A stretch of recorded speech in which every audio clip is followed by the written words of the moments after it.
ఇక వ్యవసాయంలో కూరగాయలు పండించే రైతులైతే ఇక అంటే రెగ్యులర్ గా ఆ కూరగాయలు ఏమంటే ఉండాల్సిన పరిస్థితి ఏర్పడుతుంది. సో అంటే కమర్షియల్ క్రాప్ల వైపు వెళ్ళాలి, కూరగాయల సాగు వైపు వెళ్ళాలి. అందరూ ఒకటే తిరిగి వరేస్తే కూడా కరెక్ట్ కాదు.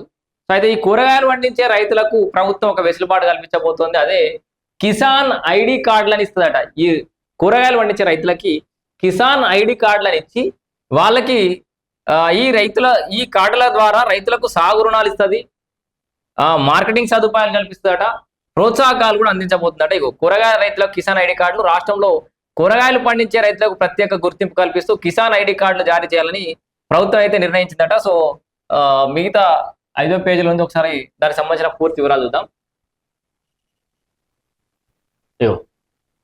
ప్రత్యేక గుర్తింపు కార్డులు ఇచ్చేందుకు సర్కారు నిర్ణయం. 215 కోట్లతో ప్రోత్సాహకాలట. 50% సబ్సిడీతో పందిళ్లు, పరికరాలు, సాగుకు రుణాలు, పంటకు మార్కెటింగ్ ఇస్తారు, కోతుల బెడద నివారణకు సోలార్ ఫెన్సింగ్ చేపిస్తారట. వచ్చే 5 ఏళ్లలో 2.50 లక్షల ఎకరాల విస్తరణకు టార్గెట్ పెట్టుకుంట. సో భవిష్యత్తులో కూరగాయలు పండించే రైతులకు కూడా ప్రభుత్వం నుంచి మంచి ప్రోత్సాహకాలు రాబోతున్నాయి, మంచి భవిష్యత్తు ఉండే అవకాశం కూడా కనబడుతుంది.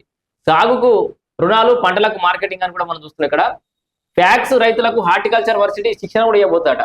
హార్టికల్చర్ వర్సిటీ ఆధ్వర్యంలో ఇప్పటికే రైతులకు శిక్షణ కార్యక్రమాలు నిర్వహించారు. ప్రాథమిక వ్యవసాయ సహకార సంఘాల ద్వారా కూరగాయల సాగు మహోద్యమం నడపాలని సర్కారు భావిస్తోంది. శిక్షణ పొందిన రైతులు ప్రతి ఒక్కరూ తమ వంతుగా 10 నుంచి 15 మంది ఇతర రైతులను కూరగాయల సాగు వైపు మళ్లించాలని ప్రభుత్వం కోరుతుంది.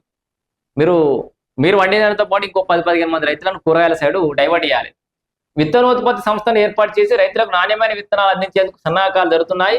తక్కువ పెట్టుబడితో చిన్న మెలకువల ద్వారా 30% అదనపు దిగుబడి సాధించవచ్చని నిపుణులు చెప్తున్నారు. ఈ కార్యక్రమాలు విజయవంతమైతే తెలంగాణలో కూరగాయల స్వయం సమృద్ధి సాధ్యమవుతుంది. అంటే స్వయం సమృద్ధి అంటే చూడురి, మనకు కావాల్సినంత కూరగాయలు మనమే పండించుకోవడం అన్నట్టు.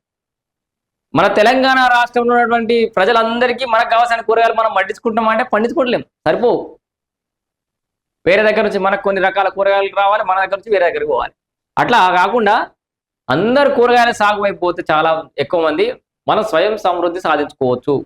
మనకు కావాల్సిన కూరగాయలు, రాష్ట్ర జనాభాకు సరిపడంత కూరగాయలు మనమే పండించుకోవచ్చు అన్నది ముచ్చట. ప్రజలకు సరసమైన ధరలో నాణ్యమైన కూరగాయలు అందుతాయని హార్టికల్చర్ అధికారులు అయితే ఆశాభావం వ్యక్తం చేస్తారు. సో దీనిలో 50% సబ్సిడీతో పందిళ్లు, పరికరాలు కూడా ప్రోత్సాహకాలు కూడా ఇస్తారట. రైతులకు 50% సబ్సిడీతో పందిళ్లు కానీ ఇతర పరికరాలను RKVY MIDH పథకాల కింద అందించున్నారు. హార్టికల్చర్ డిపార్ట్మెంట్ పరిధిలో మినీ ట్రాక్టర్లు కానీ తవ్వే యంత్రాలు సహా 17 రకాల యంత్ర పరికరాలకు సబ్సిడీలు అందుబాటులో ఉన్నాయి.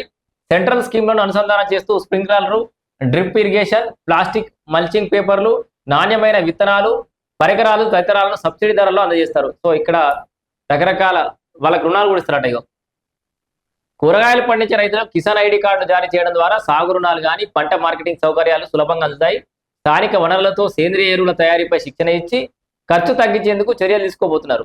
సో మార్కెట్ డిమాండ్ తగ్గట్టుగా దశల వారీగా సాగు చేయాలని, మల్టీ లేయర్ ఫార్మింగ్, సమగ్ర పురుగు నియంత్రణ, పోషక యాజమాన్య పద్ధతులపై రైతులకు శిక్షణ ఇవ్వనున్నారు. ఫామ్ ఆయిల్ తోటల్లో అంతర పంటలుగా కూరగాయలు సాగు చేయాలని రైతులను ప్రోత్సహించబోతున్నారు. ఎందుకంటే ఫామ్ ఆయిల్ అయితే 4-5 ఏళ్ళ దాకా దిగుబడి రాదు, అప్పటిదాకా ఖాళీ ఉంచొద్దు జాగను. ఆ ఆయిల్ ఫామ్ కు సంబంధించిన చెట్ల మధ్యలో కూరగాయల సాగు కూడా చేసుకోవచ్చు అని చెప్పేసి కూడా చెప్తారు. సో మొత్తంగా కూరగాయలు సాగు చేసే రైతులకు కిసాన్ ఐడి కార్డులు ప్రత్యేకంగా ఇస్తారు, రుణాలు అందిస్తారు, ప్రోత్సాహకాలు ఇస్తారు, పరికరాలు సబ్సిడీ కూడా ఇస్తారు.